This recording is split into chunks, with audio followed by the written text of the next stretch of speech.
morning, guys. Welcome back to my channel. My name is Elizabeth. Today's video I'm going to be talking about why I dropped out of grad school and why I've decided not to go back.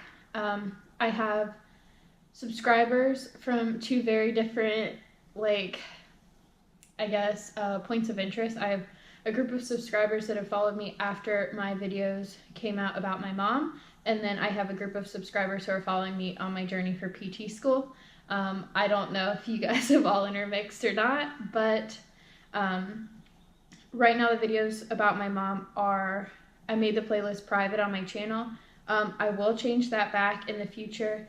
The news outlets have released her autopsy results, and it caused a lot of people to reach out to me and my family for quotes and statements and interviews, and it's one thing for me to have them on YouTube.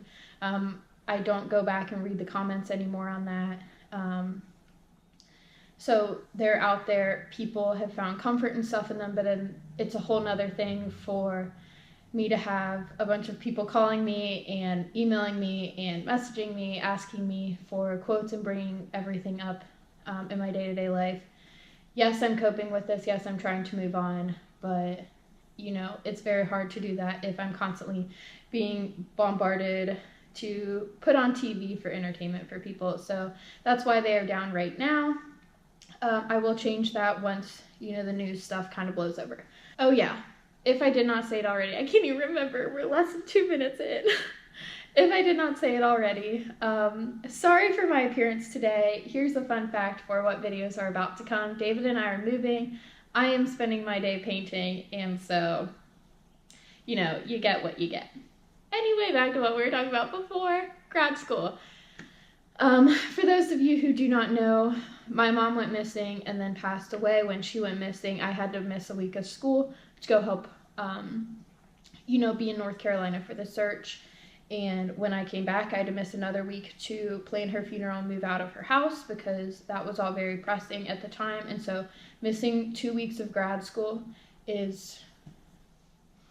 it's crazy. Grad school's already ridiculously hard, and you have to do everything you can to keep up with it and be on top of things. And so missing 2 weeks on top of that is ridiculous, and especially with all of the emotional stuff I was going through then, it was going to be hard for me to catch back up. So I had a meeting with my advisor, and she and I had talked about it, and she said that they were willing to work with me, extend all of my deadlines, find alternate ways for me to get the grades I needed, instead of the standard exams that they had for all of the material that I had missed. They were just going to group some stuff together instead of testing me on individual things. But I wasn't ready to go back to school. I needed time to just be. So they were like, okay, well, I completely respect your decision. If you want, we have a spot for you in next year's class. You can just go and, join again for next fall semester. And so I really, really appreciated that. That made me feel like, okay, well, I have a backup plan. If nothing works out, I can just go back to school.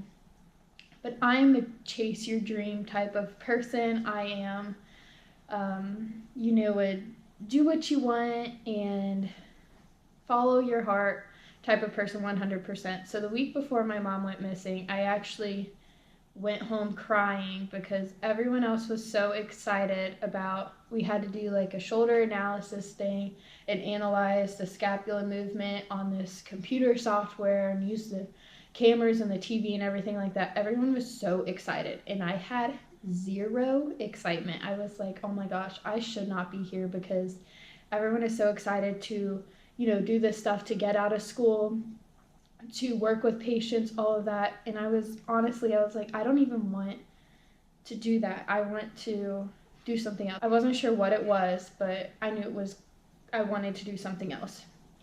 So I'm saying for the future, I'm not taking away going back to school or anything, but for now, I don't want to do it. I did not know that I only had until mid-March to give them my decision, and so once I realized that, I had to do some serious reflections and thinking and all of that, and I decided to not go back. I've declined my spot in next year's class. Some people were like, chase your dreams, girl, you do what you want to do, and some people were like, you're so freaking stupid. I already have a degree. That's what a lot of people are concerned about me for. I have an undergrad degree. Can't really use it much, but I have one if I need it. I've also have my own photography business.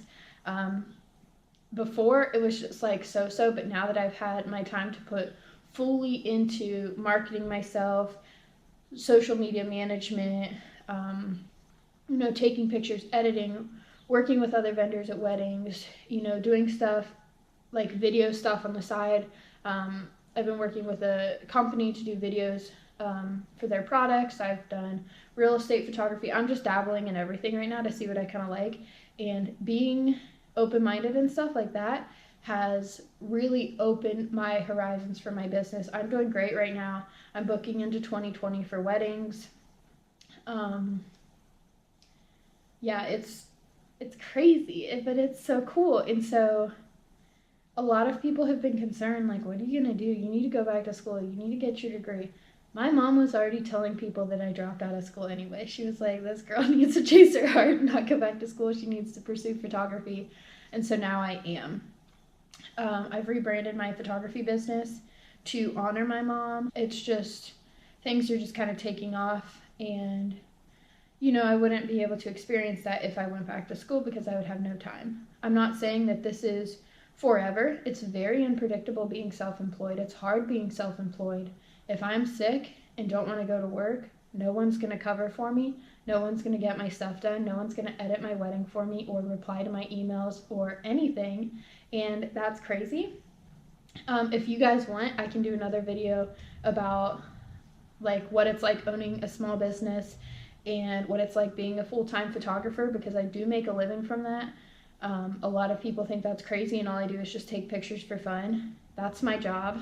I make a living. I pay bills. It's just I'm blessed enough to do that because I'm brave enough to chase my dreams. And so I just wanted to kind of make a little video about why I'm not going back to school. A lot of people are worried about me. I'm doing fine. It's very exciting being able to make my own schedule and do what I want to do. A lot of people are like, well, how will you guarantee a paycheck? I won't. That's the thing, I won't. David has been very supportive in being like, you know what, I trust your drive and judgment. I have booked weddings enough so that my payment plans for my weddings, if I don't have any other sessions, I'm still making money through that. And I've also started, a lot of people think this is like crazy. It actually pays really well. But I've started being a nanny. So I've been hired. I don't start until August. But oh my gosh, kids are so sweet and so much fun. And they're still at the age where they take naps.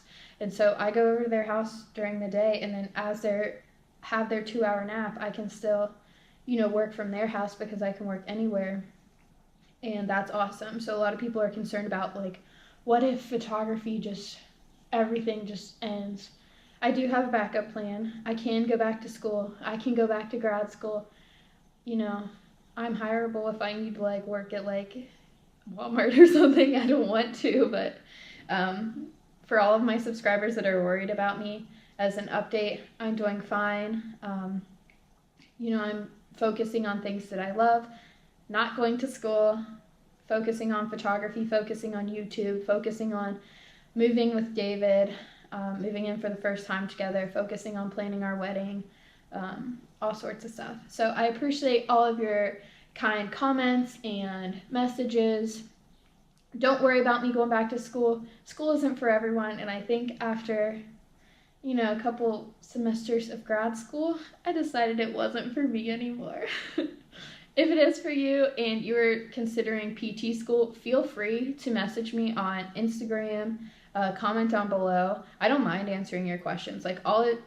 Obviously, I'm knowledgeable about getting in and the interview process, and I know that those were some of my most popular videos on YouTube before my channel kind of blew up. So if that interests you, reach out. I will talk to you. I'll try to help you with your concerns. I understand it's a very scary process, and at the time when you're applying, it can feel like the one thing in the world that you want is to get in. So I also understand that side of things. If you're curious, send me a message and I can see what I can do to try to help you out. But thank you so much for watching this video. Be sure to give it a thumbs up if you enjoyed it. Subscribe to my channel because I'm going to have a lot of home decorating. I know that's not even related, but home stuff coming. I have a few more trips coming up, so travel stuff coming. And yes, thanks so much for watching. Bye.